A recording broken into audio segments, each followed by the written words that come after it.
Hello and welcome back to the Stronghold.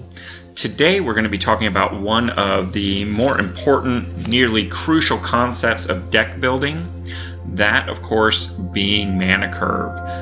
We're going to delve into exactly why it's important to you and give you some examples of exactly how that works in several different key deck archetypes.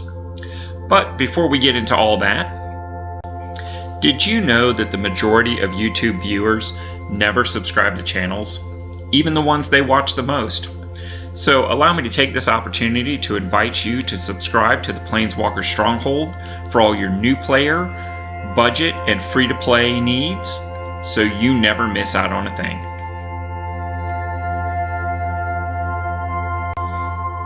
Now, what exactly is mana curve? Mana curve is the idea of having enough spells in each converted mana cost.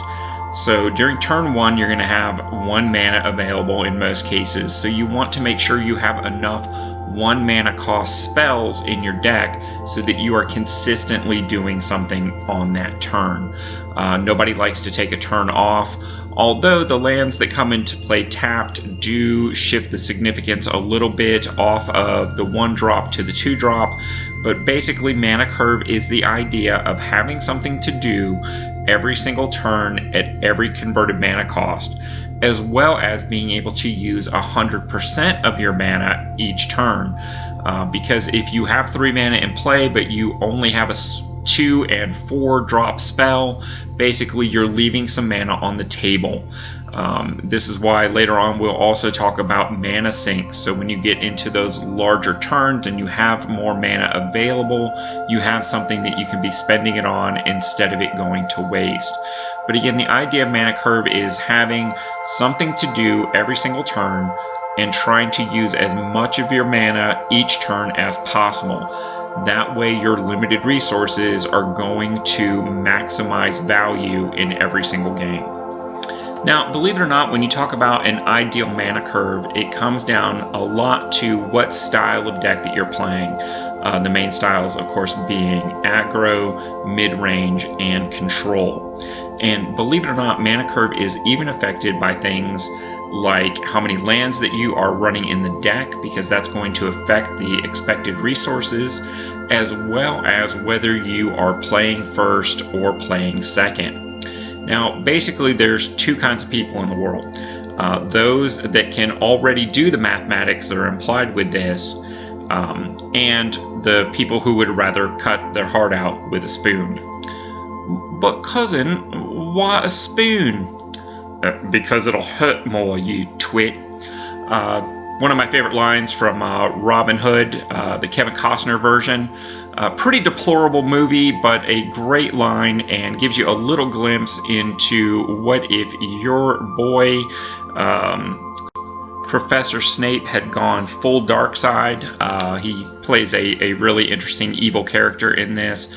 Of course, being Prince John in the Robin Hood series. But enough on that topic. Let's get into some converted mana cost examples rather than breaking down the math.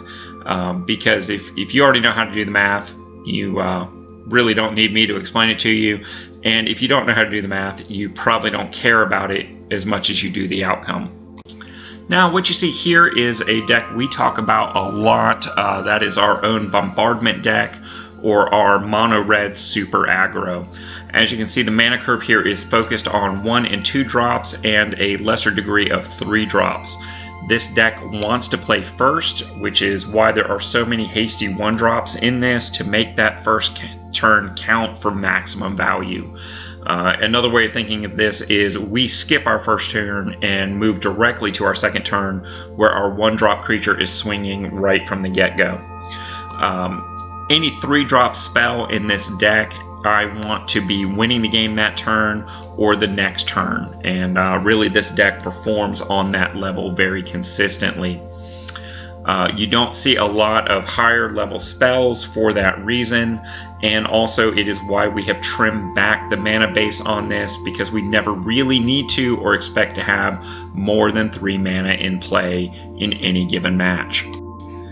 Next up, let's talk about the new player experience deck, the Red Green Stomp deck. First off, I hate this name because Green Mono Green Stompy has been a deck for years, and I feel like Wizards and Magic is stepping all over that.